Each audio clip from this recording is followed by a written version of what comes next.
তুরস্কের সঙ্গে ২-২ গোলে ড্র করেও ফিফা বিশ্বকাপের টিকিট নিশ্চিত করল স্পেন। এদিকে ডেনমার্ককে ৪-২ গোলে হারিয়ে ২৮ বছর পর বিশ্বকাপে স্কটল্যান্ড।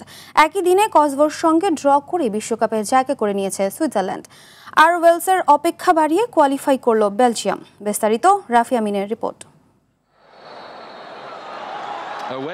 বিশ্বকাপের টিকিট প্রায় নিশ্চিত করেই ঘরের মাঠে তুরস্কের বিপক্ষে নামে স্পেন, যেখানে তুরস্কের প্রয়োজন ছিল বড় জয়ের, অথচ ৪ মিনিটেই স্প্যানিশদের লিড এনে দেন দানি ওলমো।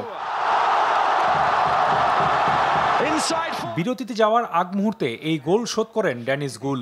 আর বিরতির পর ওসকানের গোলে লিডও নেয় তুরস্ক। এরপর ওরিজাবালের গোলে ড্র নিয়ে বিশ্বকাপ নিশ্চিত হয় স্প্যানিশদের। দিনের অন্য ম্যাচে ডেনমার্কের বিপক্ষে নাটকীয় জয় পেয়েছে স্কটল্যান্ড। সি গ্রুপের ম্যাচটিতে যে জয় পাবে সেই কাটবে টিকিট, এমন সমীকরণের সামনে দাঁড়িয়ে তৃতীয় মিনিটেই চোখ ধাঁধানো গোল করেন ম্যাকটমিনো। বিরতির পর দলকে সমতায় ফেরান হজুল্যান্ড, কিন্তু এই অর্ধে লাল কার্ড দেখে ১০ জনের দলে পরিণত হয় ডেনমার্ক। এরপর ২ মিনিটের ব্যবধানে দুই দলই পায় গোলের দেখা, তাতে ড্রর দিকেই হাঁটছিল ম্যাচ। তবে নির্ধারিত সময়েই স্বপ্ন ভাঙে ডেনমার্কের। প্রথমে টিয়ার্নি, এরপর ম্যাকলিনের গোলে ২৮ বছর পর বিশ্বকাপের টিকিট কাটল স্কটল্যান্ড।